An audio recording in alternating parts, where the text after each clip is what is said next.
Hello students, REET की तैयारी शानदार चल रही होगी। मन लगाकर पढ़िए और बिना डरे, बिना दबाव के और बिना टेंशन के पढ़िए, क्योंकि टेंशन लेने से आपकी रीट क्लियर नहीं हो जाएगी। और दबाव में पढ़ोगे कि हाँ भाई मुझे करना ही है, तो वो काम कभी भी नहीं होता है। बस पूर्ण मन से समर्पित हो जाइए। अपने मन से अपने लक्ष्य के प्रति जितना समर्पण मिलता है, उतना ही जल्द हम हमारे लक्ष्य के पास पहुंच जाते हैं। चाहे समय कितना भी कम हो, अगर हम पूरे दिन की एक अच्छी स्ट्रैटेजी फॉलो करते हैं कि भाई हाँ, आज का जो मेरा टारगेट है इसे मैं कंप्लीटली क्लियर करूंगा, तो आप पाएंगे कि एक दो दिन अगर आपने टारगेट रेगुलरली कंप्लीट किए हैं, तो आने वाले दिनों में आपको आदत सी हो जाएगी कि हाँ, आज भी मैं वैसा ही करूंगा, मुझे पढ़ना है, मुझे अपने टारगेट्स को क्लियर करना है। और ये छोटे छोटे टारगेट्स जो आप बनाते हैं, इन्हीं टारगेट को कंप्लीट करते हुए आप अपने सिलेबस को भी कंप्लीट कर पाते हैं। इसीलिए कहा जाता है कि छोटे छोटे अंश भर के जो काम है ना, यही आपको पूर्णता की ओर ले जाएंगे। तो डरिए मत, उसने इतना पढ़ लिया है, वो पहले से कई बार तैयारी कर चुका है, उसका तो इस बार हो जाएगा। आप तो उसके प्रति पॉजिटिव हो रहे हैं, अपने प्रति तो नेगेटिव हुए ना कि उसका हो जाएगा, क्या पता मेरा होगा या नहीं होगा। कहा जाता है कि जितना ज्यादा आप अपने बारे में पॉजिटिव बोलोगे, पॉजिटिव सोचोगे, उतना ही अच्छा पॉजिटिव रिजल्ट आपको मिलेगा। हर समय अपने माइंड में एक ही बात रखिए कि मैं कर सकता हूं, मैं कर लूंगा, 100% मैं कर लूंगा। है मेरे अंदर वो काबिलियत, बस मुझे अपनी काबिलियत को परखना है, उसे सही दिशा में लगाना है। मैं अपने डेली टारगेट जो बनाऊंगा, उसे उस दिन अचीव करने की सोचूंगा। अब आपको एक गलती आप लोग और करते हैं कि टारगेट बहुत बड़ा बना लेते हैं। जैसे आज के पूरे दिन में मैं एक पूरी यूनिट पढ़ लूंगा, तो इतना बड़ा टारगेट वो आप तभी क्लियर कर सकते हैं जब आप बहुत दिनों से रेगुलर पढ़ाई कर रहे हैं। अगर आपने अभी अभी पढ़ना स्टार्ट किया है, तो इतना बड़ा टारगेट एक दिन में पूरा नहीं होता है।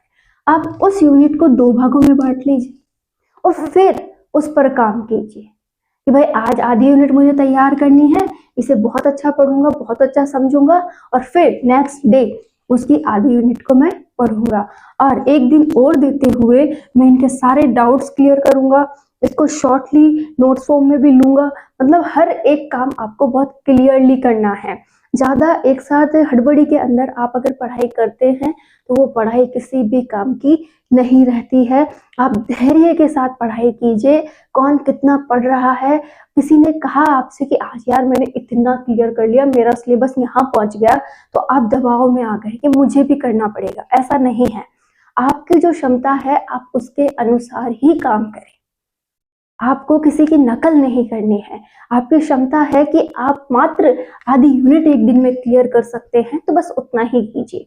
लेकिन याद रखिए कि जो कर रहे हैं वो बहुत अच्छा हो, उसमें आपने पूरा ध्यान लगाया हो, पूरी मेहनत की हो, उससे कैसा भी क्वेश्चन बने आप अटेंड कर सकें, तो आप उनसे आगे हैं। और कभी भी अपने माइंड में ये मत लाने देना कि उसने इतना पढ़ रखा है, वो इतना इंटेलिजेंट है, मैं उसके बराबर कुछ भी नहीं हूँ। यहाँ सबको इक्वल है। ये जो कॉम्पिटिशन्स होते हैं, यहाँ पर 99% वाला भी वही है और 60% वाला भी वही है। 60 क्यों, 45 वाला भी इसी दौड़ में एक साथ दौड़ते हैं। तो बिना डरे आपको तैयारी करनी है। आप ये वो मौका है, अगर आपने इसे क्लियर कर लिया ना, तो जिस दिन 90 वाले को क्या मिल रही थी, शाबाशी मिल रही थी, तो क्या पता वो शाबाशी आज आपको मिल जाए। कि जिंदगी में आप चाहते थे कि मेरा भी नाम हो, मुझे भी क्लास में टॉप होने का मौका मिले, मैं भी अपनी क्लास में फर्स्ट आऊं, लेकिन ऐसे मौके आप नहीं कर पाए, तो ये एक और बार मौका मिल रहा है। इसमें आपको क्या करना है, 100% अपना देना है और 100% देते हुए अपने आप को क्लियर करना है। आप कर सकते हैं, तो बिना डरे मेहनत कीजिए और अपना 100% दीजिए। अब आप ये सोचें कि मैं किस प्रकार से अपनी इस तैयारी को बहुत अच्छा बना सकता हूँ, कि मैं किस प्रकार से स्मार्ट स्टडी कर सकता हूँ और इस कम समय में एक बेस्ट तैयारी करते हुए सिलेक्शन ले सकता हूँ। देखिए, आपने सिलेबस देखा होगा, उसमें साइकोलॉजी है। साइकोलॉजी आपको बड़े ध्यान से पढ़नी है। इसकी 5 यूनिट है और 5 यूनिट में से कौन कौन सी यूनिट में से अधिक क्वेश्चन बन रहे हैं, कैसे क्वेश्चन बन रहे हैं, ये आप पुराने पेपर्स में एक बार देख करके समझ सकते हैं। मैं आपको एक आइडिया यहाँ दे देती हूँ। जैसे पहली ही यूनिट है आपकी बाल विकास। बाल विकास में जो भी अवस्थाएं हैं उन अवस्थाओं पर बहुत अच्छे क्वेश्चन बनते हैं और ज्यादातर क्वेश्चन वहीं से बनते हैं। तो आपको सारी अवस्थाएं बहुत अच्छे से पढ़नी है। इसी के साथ जो दूसरी यूनिट है अधिगम, अधिगम में नियम और सिद्धांत, यहाँ से बहुत अच्छे क्वेश्चंस बनते हैं। आप इन 2 टॉपिक्स को बहुत ज्यादा ध्यान से पढ़िए। साथ ही जैसे पावलोव हो गए, जीन प्याजे हो गए, ठीक है, इन पर बहुत अच्छे क्वेश्चन बनते हैं, आप इन्हें देख सकते हैं। कहने का अर्थ है कि कुछ एक पॉइंट्स हैं हर यूनिट में जिन पर बहुत बार क्वेश्चन बने हुए हैं और आप इन्हें कैसे छांट सकते हैं, अपने 5 ईयर क्वेश्चन पेपर को समझकर इन्हें देख सकते हैं कि किसको मैं अधिक ध्यान से पढ़ सकता हूँ।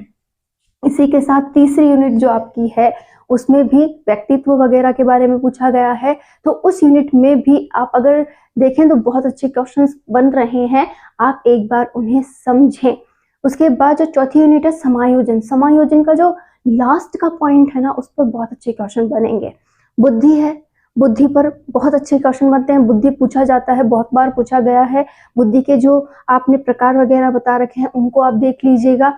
इसी के साथ यूनिट 5th है जिसमें तो आप ऐसे मान सकते हैं कि आप 100% श्योर हैं कि यहाँ से क्वेश्चन आएगा, और वो है RTE 2009। ये RTE 2009 जो है इसे आपको कंप्लीट पढ़ना है। शिक्षा का अधिकार अधिनियम 2009, ये जो टॉपिक है इसे आप बड़े ध्यान से पढ़ें, एक एक बिंदु को क्लियर करते हुए पढ़ें। यहाँ से 2 क्वेश्चन तो कंफर्म है आपके पेपर में आएंगे। इसी के साथ एनसीएफ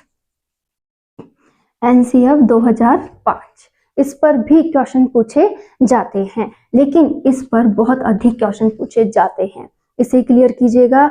बुद्धि क्लियर कर लीजिए, शिक्षा का अधिकार अधिनियम 2009 क्लियर कर लीजिए, जीन प्याजे क्लियर कर लीजिए, बाल विकास की अवस्थाएं क्लियर कर लीजिए, समायोजन में तनाव जो है, इसके साथ ही टेंशन, जो ऐसे शब्द हैं इनको ध्यान से क्लियर कर लीजिए।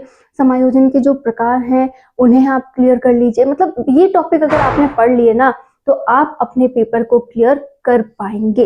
इसी के साथ शिक्षण विधियां, शिक्षण विधियों में मापन एंड मूल्यांकन जो टॉपिक है उसे आप पढ़ लें।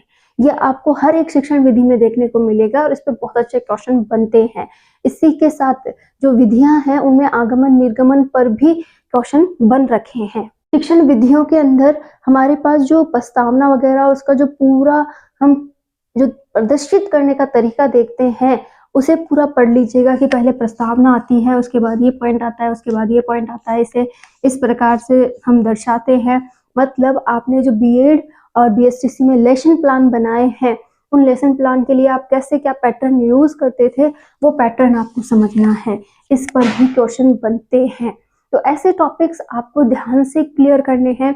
बहुत सारी शिक्षण विधियों के नाम हैं, उनके वैज्ञानिक हैं, किसने उनको दिया है, इन दोनों को आप एक साथ एक लिस्ट में लिख लें और रोज उनकी एक रीडिंग लगाएं। उनसे वो आपको क्लियर हो जाए कि कौन सी शिक्षण विधि किसने दी है। मारिया मोंटेसरी ने कौन सी दी है, इस तरीके से फोबेल ने कौन सी दी है। तो ये आपको नाम भी याद हो जाएंगे, इन शिक्षण विधियों के नाम भी याद हो जाएंगे और कौन सी है वो भी याद हो जाएगा।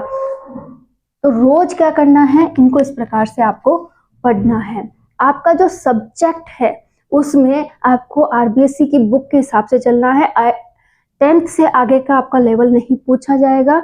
आप 10th तक की जो बुक्स हैं उनमें से 6 से 8 तक कंप्लीट पढ़े, ठीक है। 9th और 10th में केवल चुनिंदा टॉपिक्स नहीं होते क्या, जैसे कि ये टॉपिक मुझे 9th और 10th में मिल रहा है, मैं इसे एक बार और पढ़ लेता हूँ, उन टॉपिक को ही आपको पढ़ना है। पूरी बुक्स आपको नहीं पढ़नी है। मैथ में ऐसा है कि अगर आपको पूरी मैथ नहीं आती है तो कुछ टॉपिक तो जरूर क्लियर कर ले, जैसे रेखाएं हो गई, उसके साथ ही त्रिभुज हो गया, चतुर्भुज हो गया, ऐसे जो टॉपिक्स हैं, वर्थ हो गया, तो इनसे क्वेश्चन आप क्लियरली कर पाएंगे अटेंड। तो इन्हें आप पढ़ लीजिए, इन्हें समझ लीजिए। अगर खुद करना नहीं आ रहा है तो यूट्यूब पर मैथ की जो क्लासेस चलती हैं उनमें से एक बार इस टॉपिक को पढ़ के समझ लें, फिर अपने अनुसार आपकी गाइड वगैरह से इन्हें सॉल्व करके देख लें, आप कर पाएंगे इनके क्वेश्चन भी अटेंड। एक बार कोशिश करके देखिए, लेकिन मेन फोकस कहाँ रखना है, साइकोलॉजी, शिक्षण विधियां और जो भी आपका सब्जेक्ट है उस पर।